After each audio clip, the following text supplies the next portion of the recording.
Muy buenos días, ¿qué tal? ¿Cómo estáis? Bienvenidos a un nuevo podcast del director. Yo soy Arnau Nogués y hoy toca uno de esos episodios que tanto os gusta, tanto escuchar como a mí hacer, porque vamos a comentar el dato de inflación de Estados Unidos de enero, qué ha salido, cómo interpretar esto, por qué los mercados han reaccionado así, qué esperar de las bolsas, dónde invertir, bueno, ya sabéis lo típico, y para ello, pues aparte de dar los datos reales y comentar un poquito las opiniones de los analistas, de mi opinión, etcétera, pues también os voy a revelar lo que estoy haciendo yo con mi patrimonio, con mi dinero a nivel personal y por supuesto lo que estamos haciendo en Boring Capital. Que ya os adelanto que pese al mesecito que estamos teniendo tan extraño de febrero, lo estamos haciendo bastante bien. El día antes del dato de inflación vendimos en nuestra posición en Monster Beverage con una rentabilidad del 2,5%, no es mucho, pero es cierto que por seguridad pues la vendimos y oye, pues al final es dinero que ahí está y no pasa nada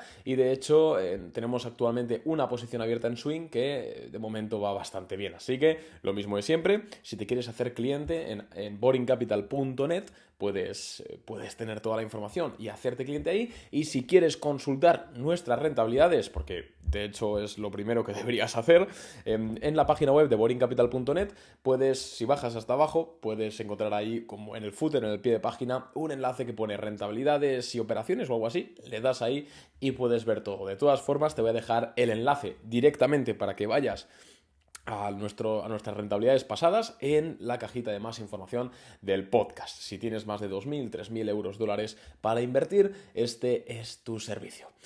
Dicho esto, vamos ya a comentar el dato de inflación. Y el dato de inflación ha salido peor de lo estimado, tanto en IPC normal como en IPC subyacente.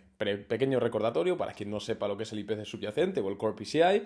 Básicamente el IPC subyacente es aquel que no tiene en cuenta, por ejemplo, el crecimiento del precio de la energía, entre otros. Entonces digamos que el IPC subyacente mide un poco lo estructural que es la inflación. Vamos a decirlo así. Porque claro, el IPC normal puede variar mucho, en que si un mes la electricidad se dispara, claro, pues o la gasolina se dispara, pues también se dispara mientras que el subyacente es más estructural, para que lo entendamos. Bien, vamos con los números. Los números son los siguientes. En cuanto al IPC subyacente, se esperaba un 5,5% interanual, finalmente ha sido del 5,6%, es decir, un 0,1 peor de lo estimado. Y en cuanto a IPC anual en enero, se estimaba un 6,2%, la estimación de consenso, finalmente ha sido de un 6,4%, un 0,2% peor de lo estimado. Es cierto que el dato de inflación ha sido, en líneas generales, peor. Es cierto que al final es simplemente un dato macro, que no deja de ser un número índice, que agrega un montón de variables. Hay que ponerse a mirar luego de no, es que mira, la vivienda ha subido o ha bajado, o es que la comida tal. Al final, el IPC es simplemente un número índice, ¿vale? Agregado. No es la verdad absoluta, pero sí que nos da una imagen muy fidedigna de lo que está pasando a nivel inflacionario en Estados Unidos. Y a ver, aunque los dos datos hayan salido peores de lo estimado, es cierto que la tendencia sigue siendo a la baja, ya que en el caso del IPC subyacente, en diciembre este fue del 5,7%, mientras que ahora, como hemos dicho, es del 5,6%, y el IPC normal fue en diciembre del 6,5%, mientras que ahora ha salido del 6,4%.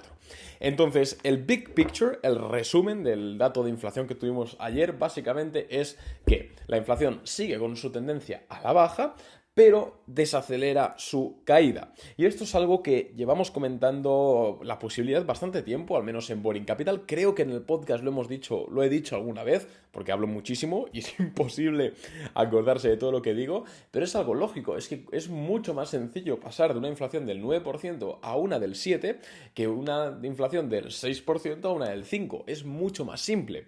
¿Por qué? Porque una vez...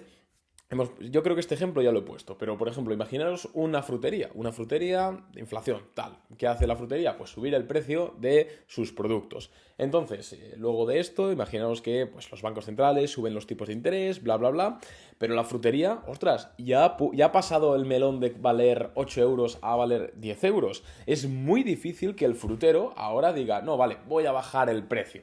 Es muy difícil, es por eso que es tan complicado bajar la inflación de números más cercanos a cero, más pequeños. Entonces, simplemente para dejar claro eso y para ilustrar un poquito la complejidad del asunto. Ante este dato, muchos de nosotros hubiésemos esperado una caída bastante importante en los mercados. Y no solo por esto, sino porque si vemos la sesión del lunes, que fue la anterior al IPC, los mercados cerraron bastante positivos. Eso significa que estaban descontando de alguna forma un dato positivo. Sin embargo, y contra todo pronóstico, y no os voy a mentir, yo estuve absolutamente asombrado durante toda la sesión. Esto no fue así. Es cierto que los mercados no se dispararon, pero se mantuvieron bastante planos. El S&P 500 menos 0,03%, prácticamente plano. El Dow Jones un menos 0,4% y el Nasdaq terminó subiendo un 0,5%. No son subidas impresionantes, por supuesto que no, simplemente el mercado se mantuvo plano. Y es algo que me extrañó porque vemos un doble miss en este sentido, en estos datos de inflación.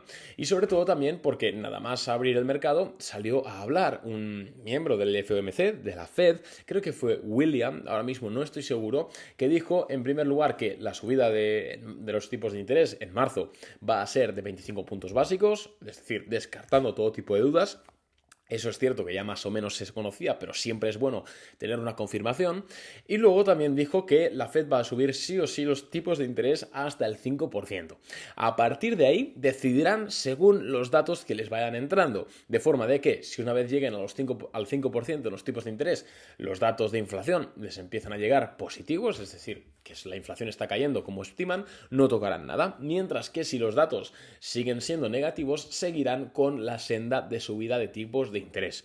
Claro, esto es un mensaje negativo porque ahora mismo la inflación está en el 6,4%. Todavía queda bastante para bajarla. Al menos ellos hablan del objetivo del 2%. Si os soy sincero, ya llevo creo que un año y medio diciendo que el objetivo real no es el 2%. El objetivo real es entre el 3 y el 4 durante 1 o 2 años, que además le va a permitir, entre otras muchas cosas, a Estados Unidos monetizar su deuda que tienen. O sea que yo personalmente, y esto es ya mi opinión personal, es pura y dura especulación, yo creo que el objetivo de ese 2% no se va a alcanzar a corto plazo, sino que el objetivo real es entre el 3 y el 4, por lo que hemos comentado. Pero aún así, sigue quedando camino. Y los intereses ahora mismo en Estados Unidos, creo, digo de memoria, que están... mira, lo tengo aquí apuntado. Están en el 4,75. Es decir, queda un mes para llegar a ese punto del 5, mientras que no creo que en un mes la inflación caiga un 1% o un 2%. Ojalá, pero es muy complicado. Entonces tenemos aquí un problema en el cual prácticamente 90% seguro la Fed va a subir los tipos de interés por encima del 5%. Sin embargo, el mercado parece ser que o bien no lo entiende o bien no se lo acaba de creer. Y aquí yo os voy a ser sinceros, acabo de grabar ahora mismo el resumen diario para Boring Capital que hacemos todos los días con todas las noticias y he comentado esto mismo. Hace casi 24 horas que ha salido el dato y yo todavía no tengo una opinión. Todavía no tengo una respuesta para explicarme el comportamiento del mercado ayer. Tengo mis hipótesis, tengo obviamente mis pensamientos. Al final, yo soy un friki, ya lo sabéis, estoy aquí todo el día leyendo y he leído cientos de artículos de analistas y bueno, más o menos tengo mi opinión. Pero no tengo una certera así como los demás meses sí. Lo que yo personalmente pienso, y coged esto con muchísimas pinzas, es que el sentimiento del mercado no es lo suficientemente negativo. ¿Vale? Digamos, al no ser lo suficientemente negativo, se necesita un catalizador más fuerte que no que la inflación, el IPC, salga un 0,2% peor de lo estimado. Ese es un poco lo único que me hace al menos explicarme el comportamiento del mercado ayer. Lo que me lleva al siguiente punto. Amigos, tened mucho cuidado, tened mucha precaución, sobre todo si no estáis en Boring Capital o no estáis en un servicio similar o no sois profesionales, tened mucho cuidado. Porque aquí cualquier día puede suceder cualquier cosa y esto al final es la bolsa y si estás jugando con tus ahorros, pues ten cuidado con eso. Yo os comento lo que estamos haciendo en Boring Capital. Os he dicho, el dato de inflación salió el martes, ayer, así que el lunes nosotros vendimos Monster con beneficio, la realizamos, pum, tranquilamente. Ahora mismo solo tenemos una acción, una operación abierta con beneficio de momento, pero pero estamos yendo con pies de plomo, porque aquí puede descalabrarse cualquier cosa. Y además no solo a nivel macroeconómico de que la Fed diga algo, sino que estamos ya empezando a ver empresas sacando noticias bastante impactantes. Por ejemplo, os voy a decir una acción que esta mañana me ha estado comentando un cliente que muchos...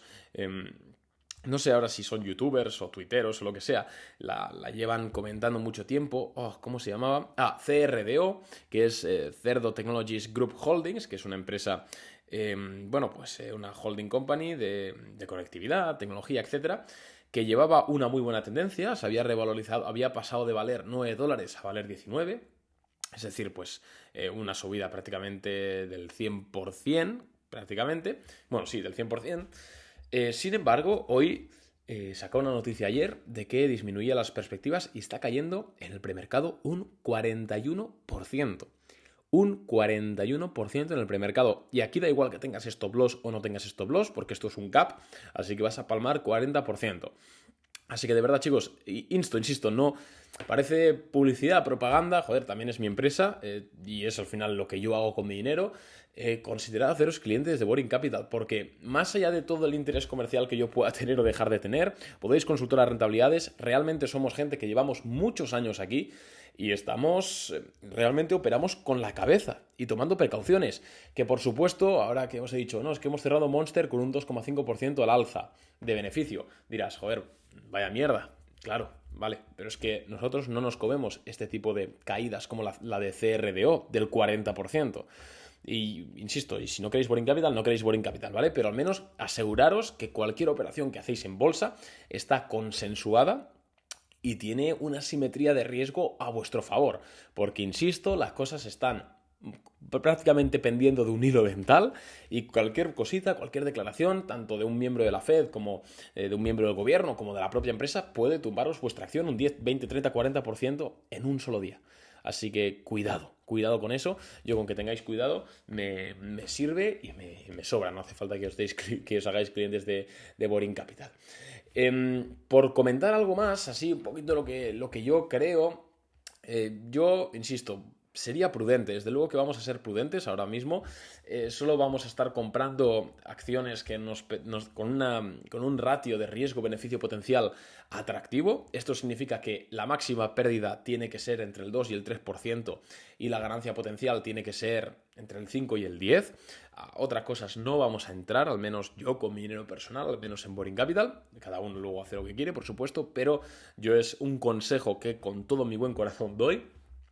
Y que no os fiéis, porque a mí me parece muy raro, de verdad os lo digo, que el mercado no esté al menos cayendo un 1 o un 2% por estos datos de IPC. Creo que en algún momento tienen que haber esas caídas y sobre todo viendo que en estos últimos 3 meses que ha habido una recuperación interesante en bolsa, vuelven a haber empresas, no caras, pero sí que cotizando a múltiplos exigentes, sobre todo ahora que están presentando resultados y al haber de crecimiento el PER, por ejemplo, se ajusta. Entonces, tened cuidado, eso ha sido un mal dato de inflación, esto no es el fin del mundo, por supuesto que no, pero simplemente quiero que tengáis precaución y que antes de comprar o vender una acción en bolsa le deis 2 vueltas, por favor, porque estoy viendo muchos casos y estoy viendo también que esto es un caldo de cultivo para que sucedan este tipo de cosas como la de CRDO o otras muchas acciones que no habré tenido la oportunidad de ver. Así que nada más, amigos, muchas gracias por escucharme una vez más. Os recuerdo que si os ha gustado el programa podéis valorarlo con 5 estrellitas en Spotify, Apple Podcast, donde sea. Tienes todos los links de interés en la cajita de descripción. Un abrazo y nos vemos en el siguiente podcast. Chao.